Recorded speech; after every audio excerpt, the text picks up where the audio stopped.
And now, it's time for another Dice Tower review with Tom Vasel. Hey everybody, I'm Tom Vasel, and today I've already reviewed Massive Darkness this week, and now I'm just looking at all the stretch goals stuff. So this is just kind of a quick overview, not a deep review. I've messed with most of this stuff actually, and I'm just going to show you some of the things I found interesting here. Let's take a look. Alright, first there's the Darkbringer pack, and this is like best known as just more stuff.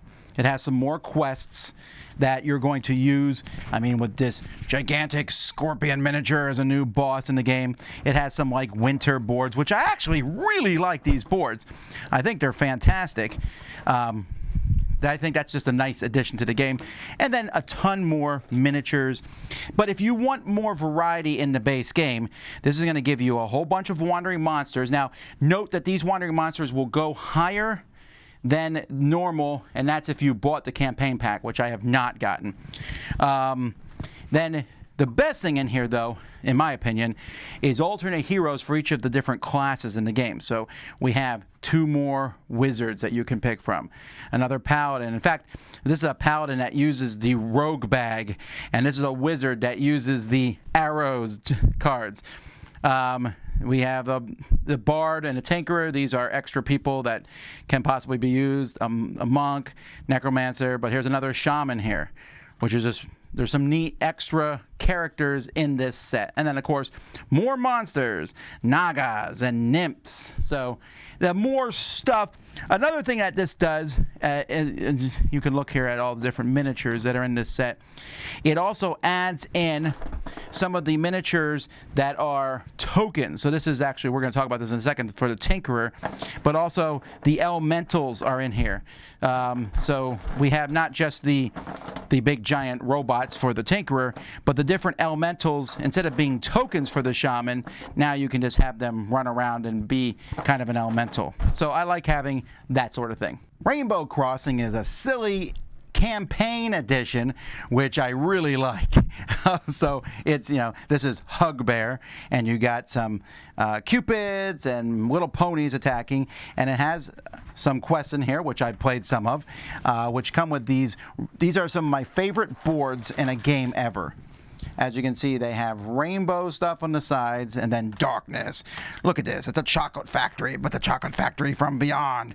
Here's a nice rainbow road. Look at those little bears. And what is that? So that's fun. Here is Hugbear, a boss in his own right. It also adds some more monsters. But one of the biggest things that this particular set adds is it adds some new things in there, like rainbow tokens, which are very rarely a good thing. But you also get fluffy auras. So these are, when you play with this scenario, and I think you get it to any set, you can add these to a monster. So let's say I draw Nagas. These are delightful Nagas. And it adds a special ability to them. So when attacking this mob, you roll 1 less yellow die. Ugh.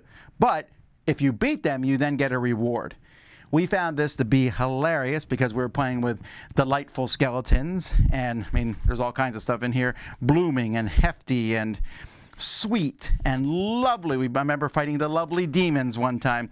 But it's an easy thing to add because it just makes them a little bit harder, but then gives you a bonus, so it kind of evens out.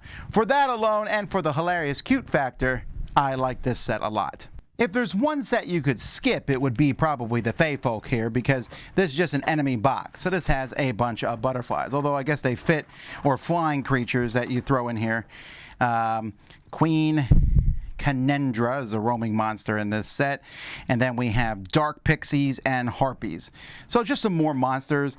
And I think there's a few other like mob equipment and things that you can get in here. So not a necessary one at all. But hey, if you want more monsters, and the game is really easy to plug and play.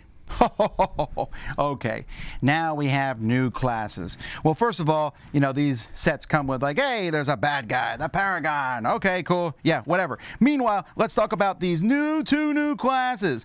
So first you have the monk, who has these chakra cards. So, you get your monk cards, and, they have their special abilities and all, but they have chakra cards. So you have different of these cards that you're going to be able to play. You have starting ones you're going to be able to play each turn, but you're also going to be able to upgrade these and play more of them. So I really like this addition to the game. But it's not just the monk here. The monk's cool, but even more cool is the necromancer. So the necromancer has the ability, as the game goes by, to capture wandering monsters, to start with skeletons. Every time you kill an enemy, or basically anytime you get experience, most of the time, you're going to be moving a token up this track here, and then you'll get special abilities as you go farther up the track, but you can spend these to take control of different creatures in the game. You can even bring in your own group of skeletons. You'll take the group of skeletons from the base game out, and then you'll be just moving them around and attacking, or putting a wandering monster on. They're not nearly as powerful as other things, but your skeletons, like for example here, raised skeletons, you can spend 2 of these on this track here to summon a skeleton minion in your zone. You can have a limit of 2, although that limit definitely can go up. They follow you. When you take wounds, you destroy skeletons, but before your attack, you roll a black die for each one, and you do a wound to the defender for each hand rolled. That's just awesome, and it feels fun. I don't think the Necromancer is like an uber powerful character necessarily. They're just fun. I killed those pixies. They're mine now. Oh. Here we have the Bards and Tinkerers versus the Metal Angel. Yeah, cool Metal Angel wandering monster, but more importantly, Bards! Alright, so what Bards do is they're going to add a little musical notes here, so you're going to keep track of notes, and the Bard's skills, I mean, you think of it as magic, you're trying to play different combos of notes. Here's a BBE, and then you get to do different things. There's spells that you go off on. The Tinkerer! Okay, so the Tinkerer, which is possibly my favorite character in the game, I think.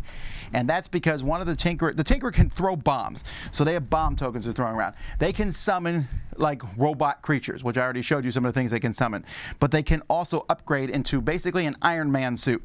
And you pick, do you want the bottom? So this just goes on the bottom, or do you want the top of it, which fits here? I think there might be a way to get both. I haven't figured it out so far, but man, and then these can even be upgraded into level 2s. It's so cool. And then you're throwing bombs, you have little turrets you can build. I just really like this character. And then finally, there's an upgrade pack here. I'm not going to really get too much into this, but this just lets you take all the stuff from the Massive Darkness, the original game, and add it into your campaign. The 21 hero cards, I mean, you could use this without even having massive, as long as you don't mind that the models don't match up exactly. You could even do that, I guess, with the monsters. But there's a ton of cards and bosses, a rule book. There's just a lot of content in this. And so if you have Massive Darkness 1, this lets you use about, at least 50% of everything in there in the new game.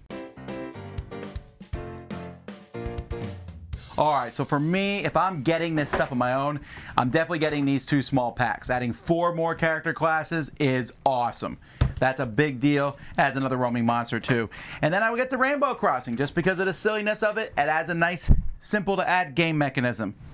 And I mean, this stuff's fine. So if you backed all this stuff, this is enough content. I'm going to be very content with Massive Darkness for a while. But I like it a lot. Thanks for watching. I'm Tom Vasel. We'll see you next time.